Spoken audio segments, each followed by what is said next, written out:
Dubai visit എടുത്ത ആൾക്കാർ ശ്രദ്ധിച്ചോ, അവർക്ക് ഉപകാരപ്പെടുന്ന ഒരു വീഡിയോ ആണിത്. വെറും 879 ദിറംസിന് എത്രയാണ്?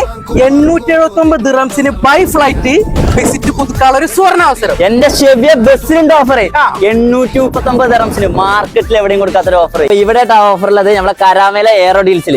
രോഹിത്തെ, ഇവർ ഈ അഫോർഡബിൾ ആയിട്ട് പ്രൈസ് കൊടുക്കാനുള്ള മെയിൻ റീസൺ എന്താ അറിയാം? എന്ത്? അതായത് സാധാരണക്കാരായിട്ടുള്ള ജനങ്ങൾ ഒരുപാട് പേരുണ്ട് ദുബായിൽ. അപ്പൊ അവർക്കൊക്കെ ഭയങ്കര ഹെൽപ്ഫുൾ ആയിട്ട് ലാഭം പോലും നോക്കാണ്ട് ചെയ്യുന്ന പരിപാടിയുള്ളത് മസ്റ്റായി വരണ്ട കേട്ടോ സ്ഥലം. അപ്പൊ ഈ ഓഫർ വരുന്നത് ഒക്ടോബർ 31 തീയതി വരെ മാത്രം. ഇവിടെ ട്രാവൽ സംബന്ധമായ എല്ലാ കാര്യങ്ങളും എയറോ ഡീൽസിൽ ചെയ്തു കൊടുക്കുന്നുണ്ട്. Flight booking, hotel booking, visa service എന്നിവ എല്ലാ കാര്യങ്ങളും. അത് മാത്രമല്ല, വേൾഡ് വൈഡിലുള്ള ഒരുവിധ രാജ്യങ്ങളിലേക്കുള്ള ടൂർ പാക്കേജ് ഒക്കെ നമ്മൾ ചെയ്തു കൊടുക്കുന്നു. അത് മാത്രല്ല കേട്ടോ, നമ്മളെ ടാബി അവൈലബിൾ ആട്ടോ. ഈ ഓഫർ മാക്സിമം നിങ്ങൾ ഷെയർ ആക്കി കൊടുക്കുക. പരിമിതിയായിട്ടുള്ള ഈ ഓഫർ ഒരിക്കലും മിസ്സാക്കരുത്. UAE മാർക്കറ്റിൽ ആരും കൊടുക്കാത്ത ഓഫറുമായിട്ടാണ്